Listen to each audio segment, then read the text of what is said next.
Bonsoir, bonjour, c'est Claire Lisa. Nous sommes sur le podcast des 13 dynamiques du féminin sacré et ceci est le dernier audio du mois de mars en lien avec la blessure de Mars, de la lune de Mars, la blessure aussi du masculin sacré en chacun de nous, hommes et femmes.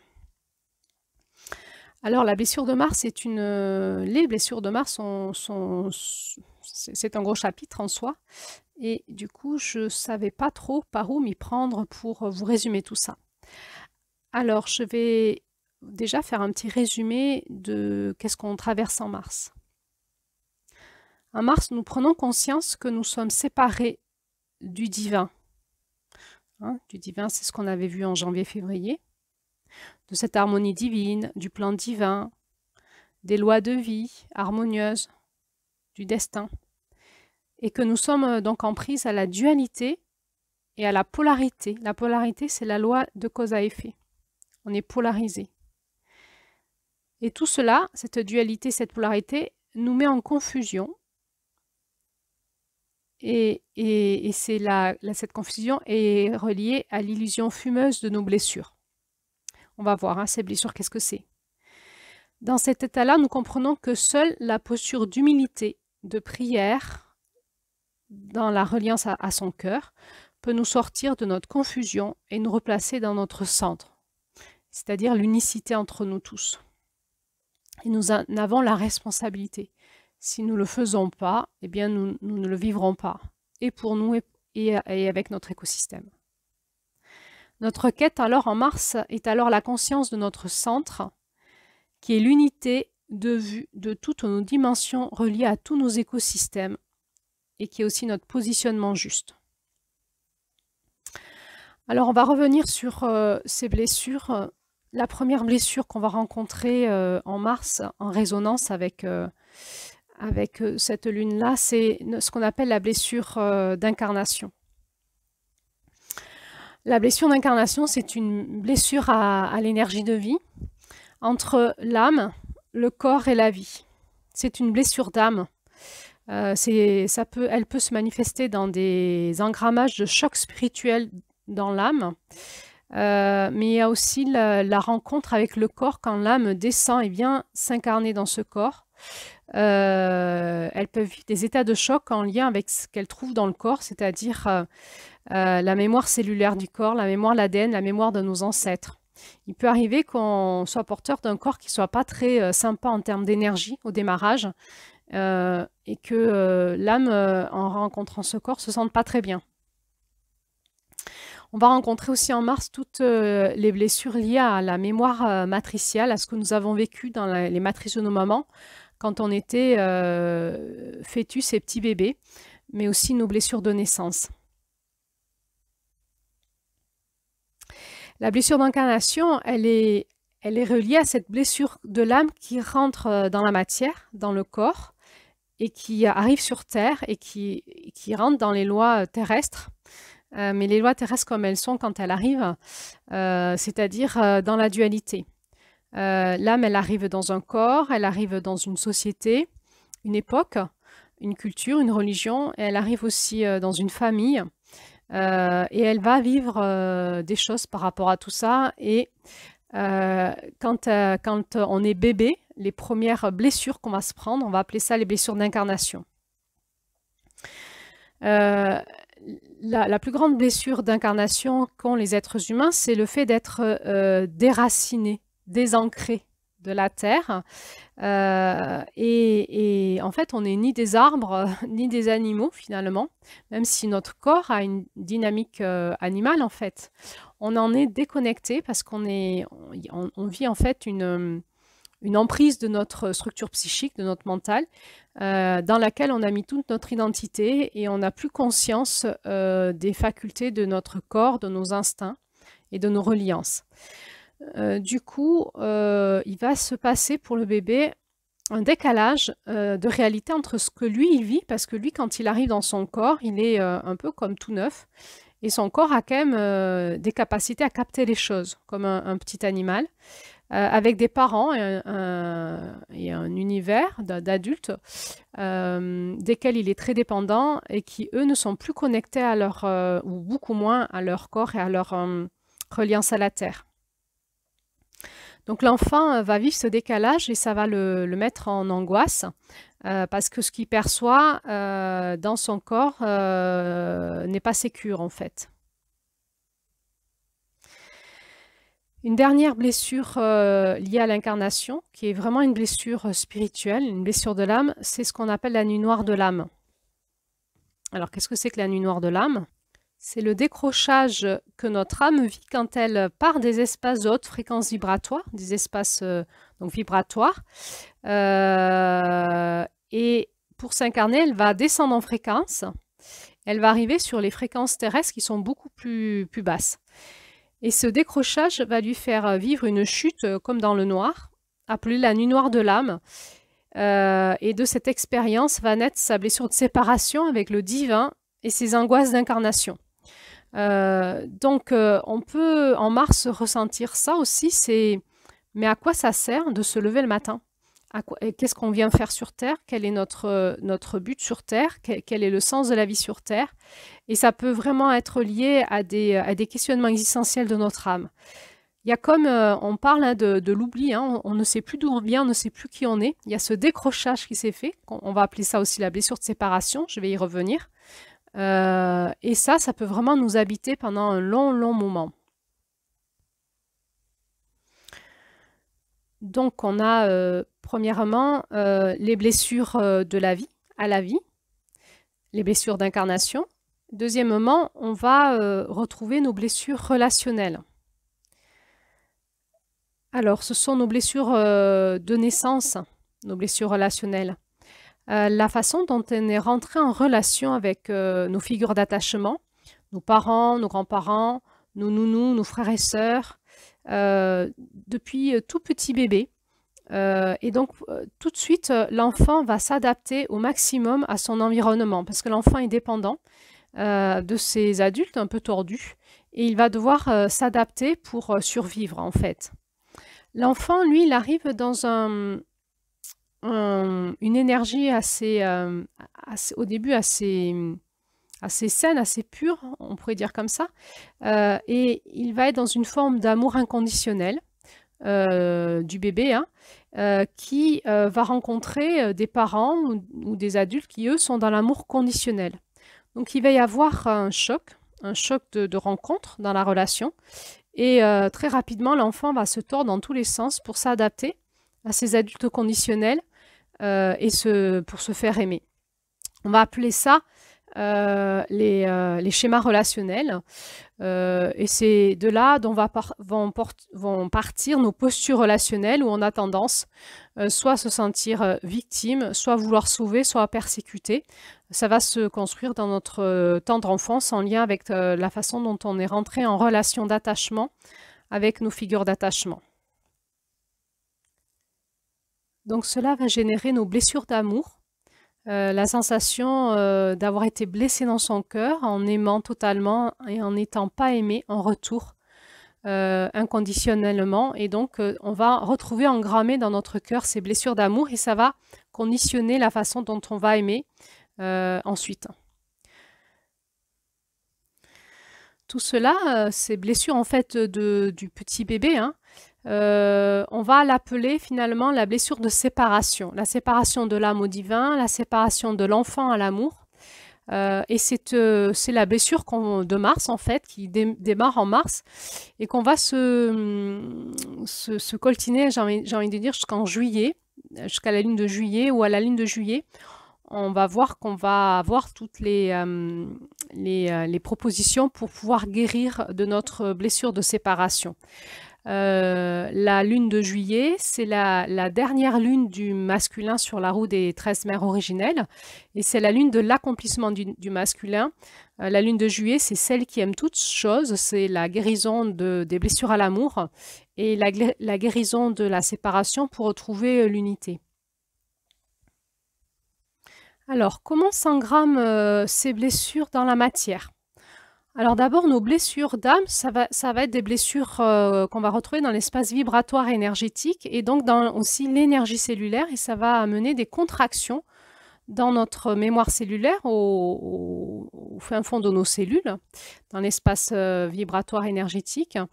Et on va retrouver dans la matière des encodages, des blocages, des sidérations, des failles énergétiques et vibratoires dans lesquelles vont s'engouffrer des pollutions vibratoires et énergétiques. Alors là, c'est tout ce qu'on retrouve dans les soins vibratoires énergétiques, les entités vibratoires, les égrégores vibratoires, les emprises spirituelles. Et tout ce monde vibratoire énergétique va pouvoir passer par les failles de notre âme pour se nourrir de notre âme au niveau vibratoire énergétique. En fait, notre âme est porteuse de vie, mais elle a plus ou moins ses protections vibratoires abîmées et elle peut devenir un appât facile pour le monde vibratoire. Elle peut accepter à ce moment-là, soit par manque de force, c'est-à-dire par dévitalisation, soit par manipulation, de jouer avec les emprises énergétiques spirituelles. On va retrouver là on peut retrouver en lien avec nos blessures de matrice et nos blessures de naissance un gros engrammage dans notre corps de choses pas bien sympas au niveau vibratoire et énergétique. Je parle ici des emprises de notre âme. Ensuite, tout le vécu du bébé va se retrouver dans la partie archaïque de notre corps. On appelle cela la mémoire cellulaire. On va le retrouver aussi dans le système nerveux, et entre autres au niveau du cerveau reptilien, qui est l'espace de notre cerveau responsable de notre survie, et notre cerveau limbique, ou on peut appeler aussi notre cerveau émotionnel, dans lequel les premiers apprentissages du bébé vont s'inscrire.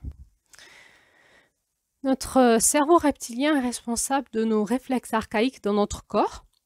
Et donc, lui, son rôle, c'est de se défendre corporellement et de manière réflexe, c'est-à-dire que ça va très vite en nous. Il va se défendre en mode vie-mort, en mode stress-relâchement. C'est lui qui est responsable de nos modes de défense sous la forme d'attaquer, soit de se sentir sidéré ou soit de fuir. Et puis notre cerveau limbique émotionnel, lui, il est plus responsable des émotions et de la gestion de tous nos sens. Le toucher, voir, sentir, goûter, écouter, percevoir. Son langage est symbolique et il va nous parler par, entre autres, les rêves, les histoires, les poésies, la créativité. Et donc, c'est vraiment le cerveau de l'enfance.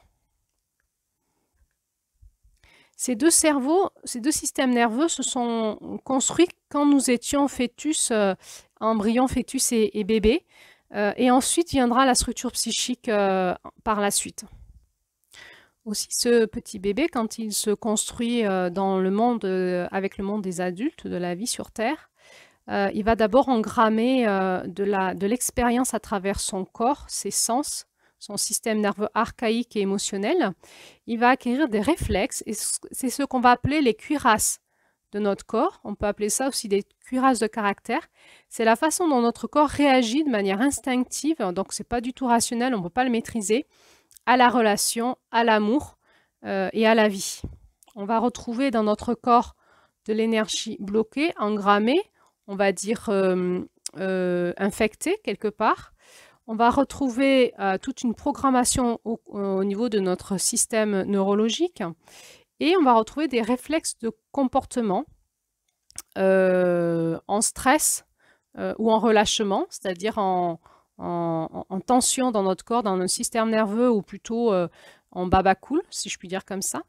Et on va retrouver aussi dans notre corps notre schéma d'attachement et de sécurité ontologique aux liens affectifs et d'amour. Et tout ça finalement, dans la lune de Mars, qui est cette lune de démarrage de quelque chose, chaque fois qu'on redémarre quelque chose, on va retraverser nos mémoires de démarrage de notre vie, qui étaient finalement nos mémoires de matrice, de naissance.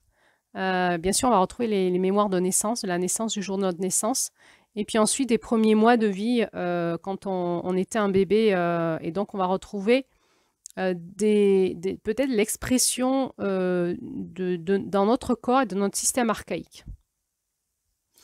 Alors on peut retrouver en nous, dans ces mémoires archaïques, ces blessures archaïques, des inversions à la vie. C'est ce que je vais appeler, des inversions à la vie. C'est-à-dire que dans notre système, suivant comment on est arrivé sur terre, on peut avoir intégré que la vie, en fait, c'est la mort. Donc vivre, c'est souffrir ou mourir. Et plus je vais dans la vie, plus j'ai l'impression de mourir. Donc la vie sur terre, ça devient l'enfer. L'inversion vient du choc de la blessure. Cela crée une vraie inversion électromagnétique dans mon âme et donc dans mon être. On va aussi retrouver des inversions au divin. Le divin devient persécuteur. Je suis donc bien seule en tant qu'âme à me défendre dans un positionnement de victime et je cherche à sauver le monde autour de moi ou à trouver des sauveteurs. On peut aussi vivre des coupures au divin. Il n'existe pas ou je ne me sens pas connectée à lui. Les autres, oui, mais pas moi. Moi, j'y arrive pas. Et on peut retrouver ces sensations de coupure au niveau de notre cœur. On va le retrouver dans les espaces énergétiques et vibratoires, mais on peut aussi les retrouver dans les espaces émotionnels et même physiques. On peut retrouver aussi, il y a cette période de début de vie, des coupures ou des mises à distance de l'amour. Je ne ressens pas d'amour ou je mets à distance l'amour dans ma vie. Cela peut même me faire des douleurs ou des angoisses ou des oppressions au niveau du cœur quand l'amour ou la vie frappe à ma porte. Donc avec tout un tas de schémas de comportement archaïques et réflexes pour mettre à distance la vie et l'amour. Ces enchevêtrements de blessures peuvent générer dans notre vie comme une perversion de vie. Donc c'est mes inversions de vie et d'amour en enchevêtrement qui va faire que je vais m'arranger inconsciemment pour me dire, car je suis inversée, que le mortifère, ce qui amène à la mort, c'est la vie et l'amour, et que la vie et l'amour, c'est la mort. Et donc tout cela, on va le retrouver déguisé dans des scénarios de vie, la façon dont on va ressentir la vie en nous, des scénarios relationnels, la façon dont on va rentrer en relation avec nos proches, des croyances, souvent bien inconscientes, et tout un tas peut-être de théories spirituelles acceptables, car c'est aussi le domaine de mon âme ici et elle va se défendre. Elle va donc chercher à arranger à sa sauce un cocktail spirituel qui l'a fait tenir dans l'incarnation malgré ses blessures et ses inversions. Il faut bien qu'elle y ait un bénéfice, donc malgré ses blessures et sa difficulté au lien aux autres, elle va mettre... elle peut créer, donc là je parle des inversions spirituelles, hein, de la perversion, elle peut créer tout un cocktail assez nauséabond d'amour en se racontant tout un tas d'histoires.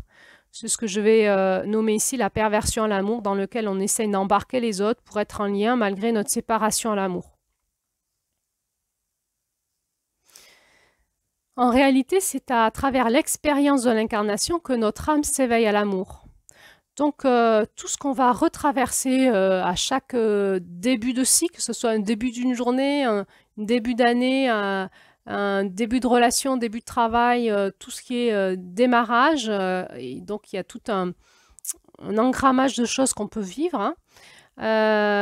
C'est toute la matière à transformer, à transmuter pour retrouver l'amour en nous, en fait, dans notre âme.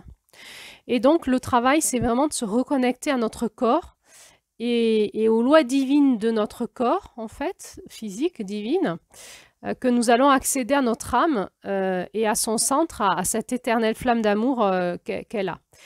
Donc, le travail, c'est un travail corporel, c'est en se reconnectant à la terre, à cela divine, que nous allons accéder à la jouissance et à la plénitude de notre incarnation, c'est-à-dire guérir notre cœur pour retrouver l'unité. Et la compréhension de ce plan d'amour qu'on a dans notre incarnation. Je ne vais pas vous donner là tout le listing des choses qu'on pourrait faire pour guérir notre âme et nos blessures archaïques. Tout cela, c'est à la fois du chemin initiatique, hein, il y a des voies spirituelles qui proposent tout un tas de choses. C'est des pratiques énergétiques, corporelles, et évidemment, les thérapies psychocorporelles travaillent aussi beaucoup là-dessus.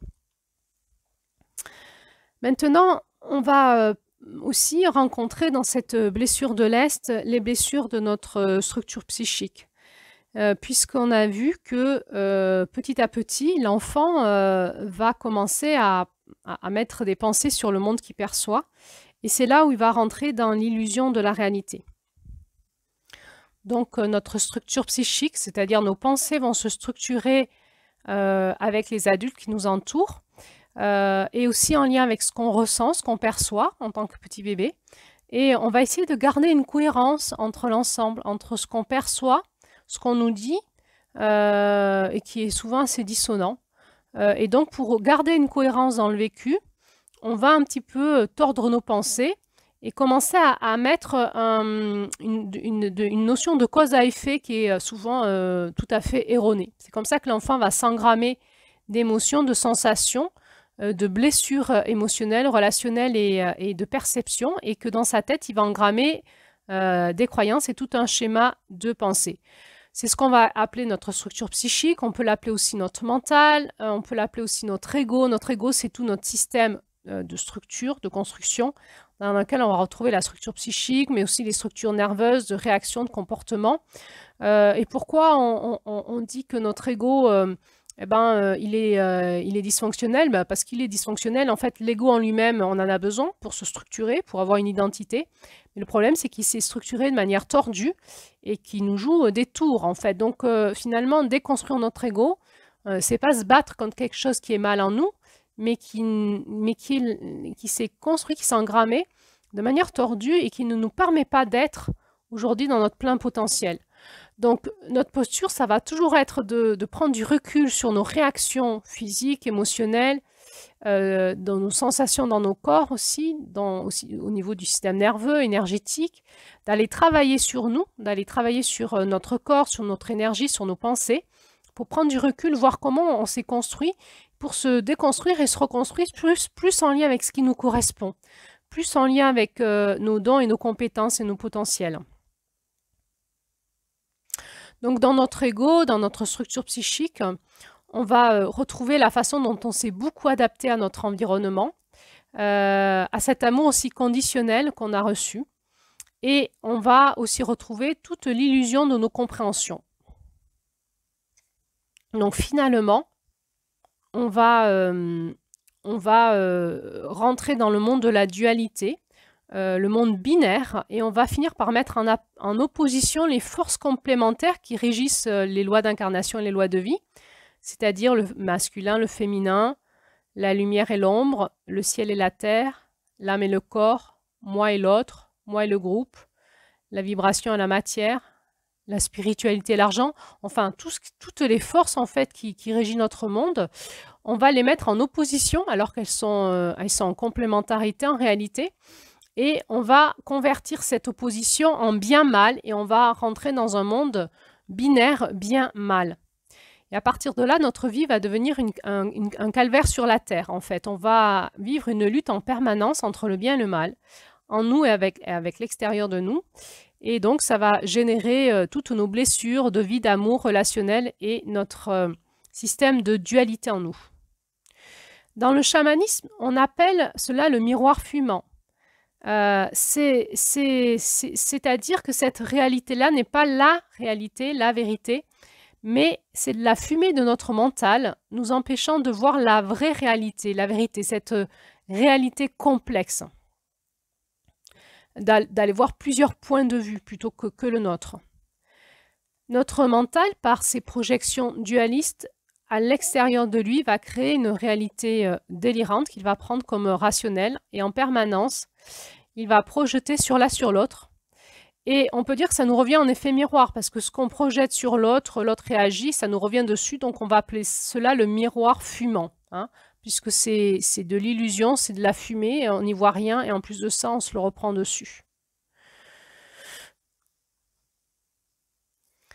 Alors, dans son côté un petit peu exacerbé, dans l'exagération de nos croyances, nous allons devenir des bien-pensants. On peut trouver une rigidification de la pensée, des croyances, vouloir imposer aussi son point de vue aux autres. On peut retrouver des caractères contrôlants, dominateurs, voire despotiques. Et finalement, on va retrouver les guerres, et on va retrouver l'idée de tuer, de faire des guerres pour ses idées, hein, l'idéologie.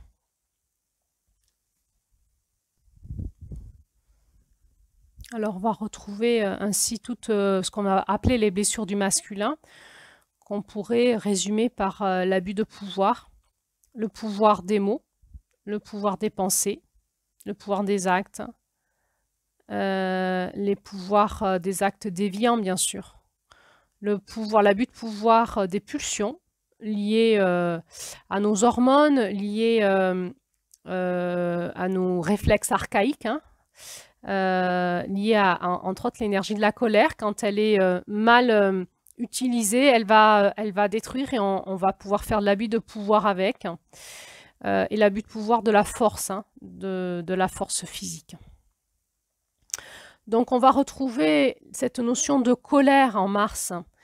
Si elle n'a pas été utilisée dans cette rage de vivre, hein, pour se redresser, on va la retrouver soit refoulée parce qu'elle a été interdite face à un système autoritaire, ou en excès parce qu'elle a été beaucoup utilisée, mais elle est bloquée dans le corps et elle est projetée sur l'autre et elle ne permet pas de se dresser, hein. Elle n'est pas projetée vers le ciel ou dans la terre, elle est projetée sur l'autre et donc elle va s'engrammer dans un système de comportement dans l'idée que quand je suis en colère, j'arrive à avoir ce que je veux. Donc on va retrouver des comportements colériques. La colère, elle est bien évidemment aussi reliée à l'injustice. Et la blessure de Mars, c'est la blessure d'injustice. Donc avec la façon dont on a été éduqué, en bien mal, et dont on a été puni, jugé,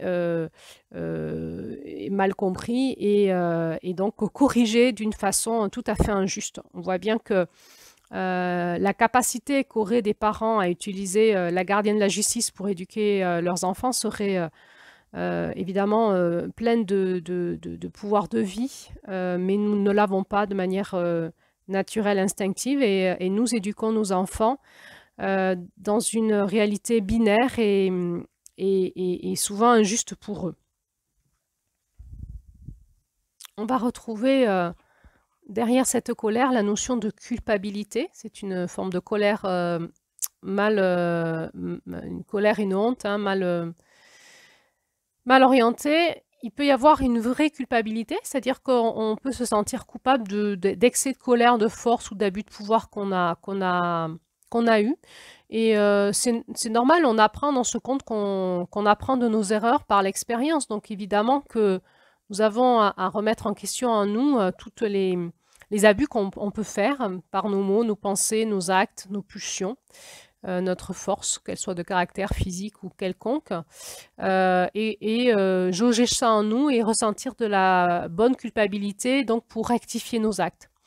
Mais nous allons aussi retrouver cette fausse culpabilité engrammée dans notre masculin, où effectivement le fait qu'on se redresse, qu'on résiste, qu'on lutte dans quelque chose, dans un sentiment d'injustice, peut avoir fait que l'autre nous ait brisé, hein, l'autre étant éventuellement notre éducateur ou notre ami ou notre parent ou notre nounou, je ne sais pas qui, nous ait brisé par la culpabilisation, nous disant que ce qu'on faisait, c'était mal.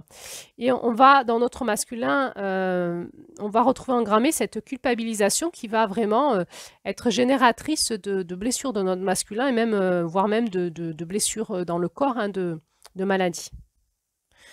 Alors notre masculin blessé va être courbé, hein, va avoir les épaules courbées, un corps un petit peu voûté, du mal à se redresser, du mal à être fier, à utiliser sa puissance, hein. Il va confondre puissance et abus de pouvoir. Il va penser que la puissance, c'est dangereux, c'est mal, ou ça va être rejeté. On va retrouver dans nos blessures du masculin la notion de procrastination, la difficulté à se mettre en route, en action, avoir du sens dans nos actions, avoir les idées claires sur ce qu'il faut qu'on fasse, avec une énergie masculine bloquée. Nous allons aussi retrouver des difficultés à nous rencontrer dans nos profondeurs, à savoir qui on est, de quels talents nous sommes porteurs, quels sont nos potentiels. On va parler ici de problèmes d'identité profonde et qui va faire qu'on manque de structure, de consistance, de relief, de présence à soi, à l'intérieur de soi, et que nous allons être très adaptés aux autres, très conciliants, assez manipulables. C'est la peur du rejet qui nous fait être comme ça, ou la peur d'être abandonné, ou de ne pas être aimé, qui fait qu'on a appris à réduire notre masculin et à être plus dans du féminin, et donc à être plus dans la soumission et on va s'être suradapté à notre environnement. Il peut y avoir aussi engrammé en nous un interdit de la colère. Et donc, la colère étant la première énergie de vie qui va nous empêcher vraiment de vivre. Alors, du coup, on va retrouver là aussi tout ce qui est les déviances sexuelles. On a vu dans l'énergie de Mars qu'il y a cette histoire de sève, de double énergie dans l'arbre, de sève qui remonte et d'énergie du soleil qui pénètre l'arbre et qui va féconder la terre. Et des profondeurs de la terre remonte la sève. Ça nous parle vraiment de l'énergie de notre Kundalini dans notre colonne vertébrale. La Kundalini, c'est vraiment l'énergie de notre arbre qui est dans notre colonne vertébrale et qui circule dans nos corps énergétiques. Et si elle est bloquée, elle va générer des déviances de comportement, dont la sexualité. C'est l'énergie de vie qui est en nous, c'est notre énergie aussi sexuelle. Et donc, notre colère ou nos blessures à l'amour, nos blessures comportementales, nos vides, nos besoins d'affection, on va les retrouver engrammés dans la sexualité. Donc, la relation sexuelle nous parle beaucoup de la façon dont on s'est créé aussi tout petit bébé dans le ventre de notre maman et les premiers mois de vie. Et on va retrouver dans notre façon on va dire, instinctive de vivre notre sexualité, peut-être des déviances sexuelles. Alors, on va retrouver ces déviances sexuelles chez les hommes, qui vont peut-être certaines fois utiliser leur force, leur domination, leur culpabilisation, leur montée de testostérone, mais aussi qui vont ne pas comprendre en fait ce qui se passe chez leur compagne quand ils utilisent cette puissance énergétique dans le corps de leur femme, qui déversent leur énergie, de ne pas comprendre qu'en fait, ils peuvent aussi déverser des énergies très négatives qui peuvent charger le corps de leur femme, qui fait que derrière, elles ne sont pas bien et qui fait qu'elles n'aiment pas trop la sexualité, finalement. On peut retrouver aussi des déviances sexuelles chez les femmes, avec un besoin affectif, un besoin de se remplir. Donc, elles vont dire oui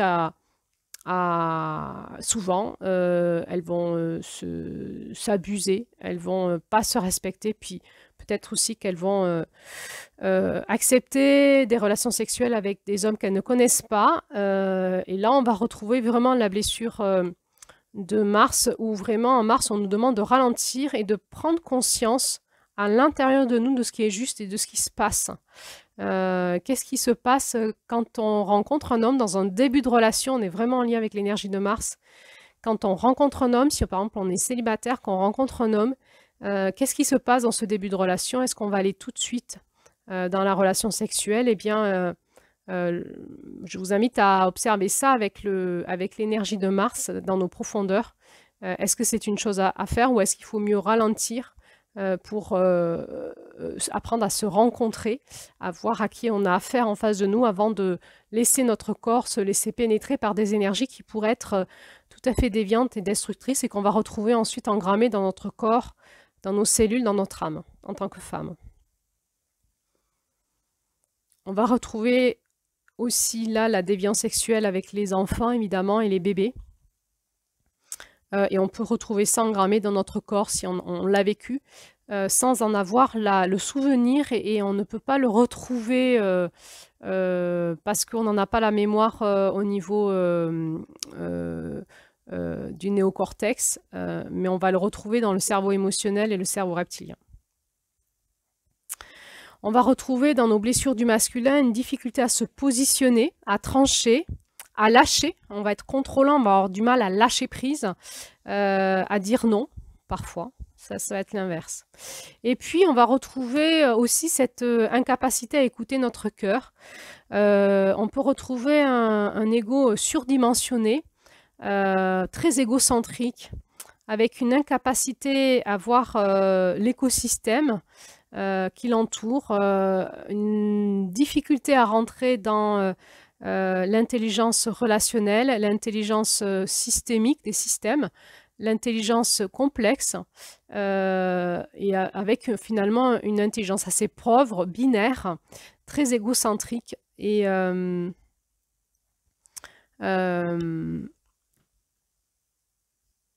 avec une absence d'humilité, une difficulté à l'empathie et à une problématique à la communication.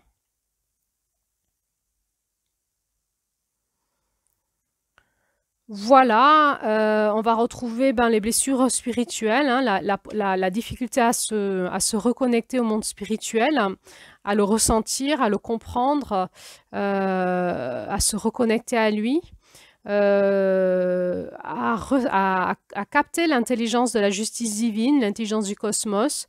On va retrouver dans les blessures du masculin parfois une pensée très rationnelle, assez pauvre de la réalité de la vie et du monde. Alors finalement, je finirai par dire que le masculin, c'est notre capacité à la maîtrise du feu, ce feu du dragon en nous, hein, de la colère, la capacité à le faire monter de la terre vers le ciel et du ciel à la terre pour se redresser.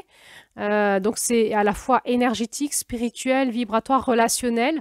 C'est engrammé dans nos cellules, dans nos réflexes.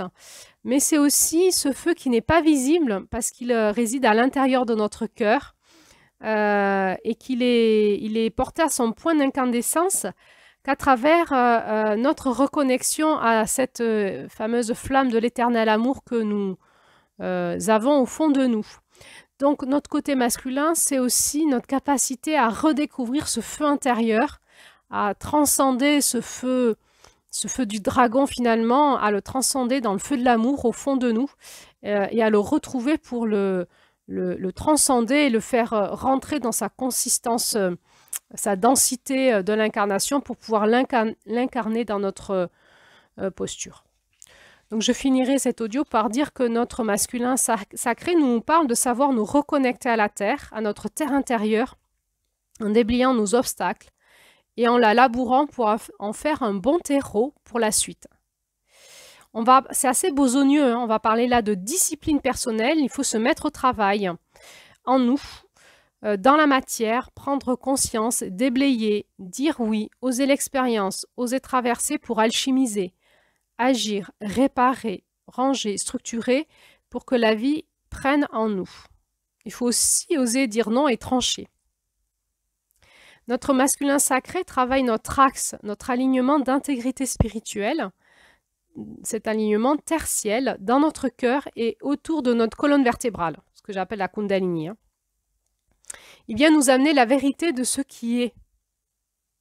Cette force masculine en nous, c'est la conscience qui descend de la lumière divine et qui prend racine à la base de notre corps, on appelle ça le chakra racine, pour pouvoir prendre corps avec la terre et ensuite s'ériger en retour en nous, dans notre colonne vertébrale et pour nous pousser à l'action juste avec autorité.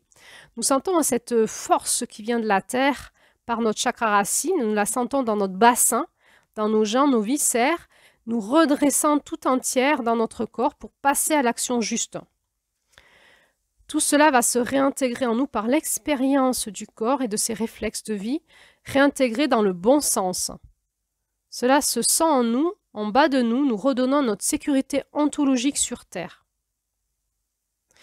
Nous pouvons alors y mettre ces mots, mais qu'après expérimentation, ces mots de cette force, de cette puissance, de sentir érigée, droite, intègre, cette sensation d'avoir une colère saine, d'action juste, du bienfait de trancher, de prendre position, de réparer, aussi la notion de responsabilité. On va aussi retrouver dans notre masculin sacré quelque chose d'inflexible, qu'on pourrait presque dire que c'est dur tellement ça ne bouge pas. de solide sur lequel on s'appuie quand cela tangue, surtout face à la manipulation, une sorte d'ancrage, de courage, d'audace, d'autorité personnelle. Donc, seule l'expérience dans notre corps nous fait la recontacter pour la remettre dans la bonne direction.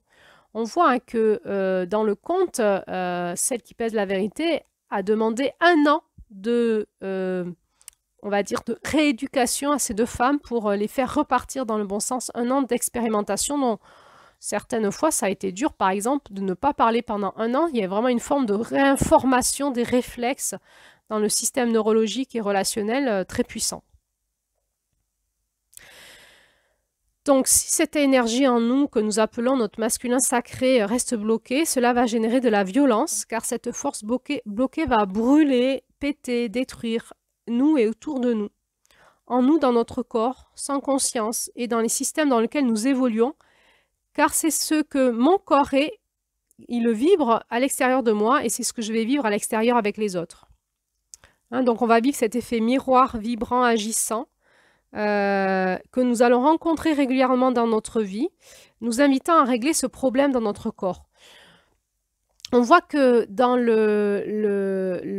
l'énergie de l'air, c'est l'énergie du renouveau, mais on peut aussi vivre dans les blessures au renouveau, finalement, la répétition de schémas et la sensation d'être harcelé malgré tout ce que l'on met en route, d'harceler de répétition, de façon d'être en relation, de façon de rentrer dans l'amour, de façon d'être en lien.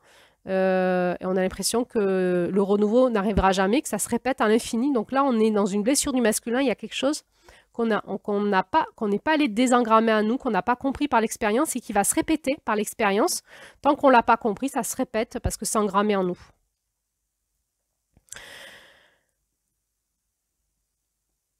Donc pour cela, pour comprendre ce qu'on vit, il faut revoir les scénarios de notre structure psychique, entre autres qui nous disent que c'est l'autre qui est violent, qui nous positionne en victime ou qui nous positionne en persécuteur, c'est-à-dire qu'on veut toujours contrôler, briser l'autre, prendre le pouvoir, ou en sauveteur, parce qu'on veut sauver toutes les victimes du monde entier des persécuteurs. Donc il va falloir accepter de grandir. Je deviens mature spirituellement car je connais les lois de vie divine. Ce que je vibre me revient dessus, en effet miroir, et active les autres avec moi en fonction de ce que je vibre.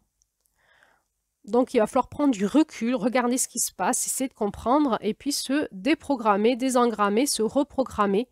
Et donc, alors, comment on fait? On peut faire du travail sur soi. Je vous ai parlé des chemins initiatiques. Hein. Il existe des chemins initiatiques, des voies spirituelles, où on va par l'expérience revivre des choses pour se déprogrammer, reprogrammer.